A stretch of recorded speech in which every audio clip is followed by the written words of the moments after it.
Diddly-o, diddle up and down, diddly-o, diddle up and down, diddly-o, diddle up and down, diddly-o, diddle lay down, diddly-o, diddle up and down, diddly-o, diddle up and down. All right, hang on, music off. All right, so what we're doing today, sometimes you may be caught in a situation where you haven't got your star sand or you just want to try something different. I tend to like to try to find things that might be readily available where I'm not near a home brew store. So through a bit of reading, I came upon the idea of doing my own No Rinse Sanitizer. I haven't had an issue in a lot of batches, but you don't know. I'm not perfect. I'm not saying you got to do this, but this has worked for me. Iodine. Right here I got an iodine tincture. The difference between iodine and iodine tincture, there's actually, what was the extra thing in this? Iodine, potassium iodine.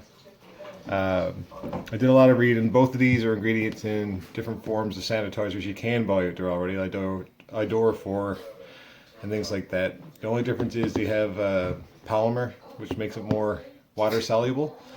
But in regards of a home brew scale and basically what you may need, this will work for you. So I'll, through my reading, you don't want to go too strong with this. You just need 1 milliliter of this for a 2-liter batch. So that's why you see this fancy 2-liter bottle here.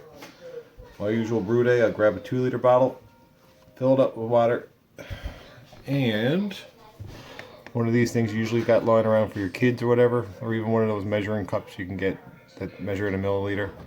Along the side you can see it all graded.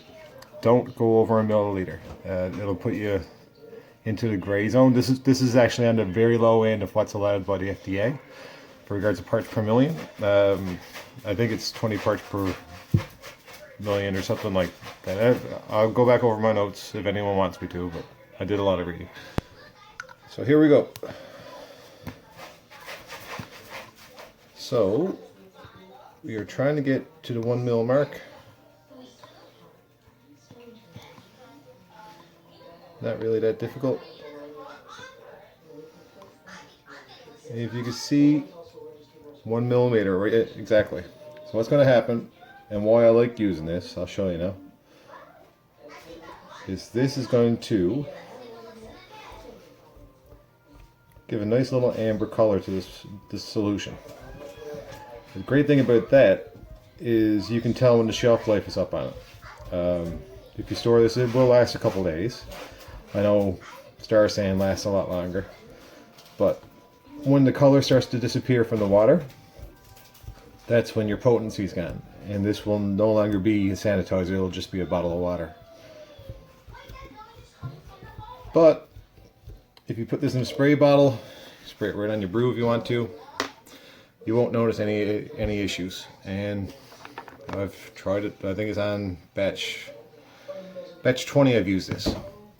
$5. You get 50 mixes out of this. It's 50 milliliters, 1 milliliter a pop. So you're good for a while, and it's pretty cheap.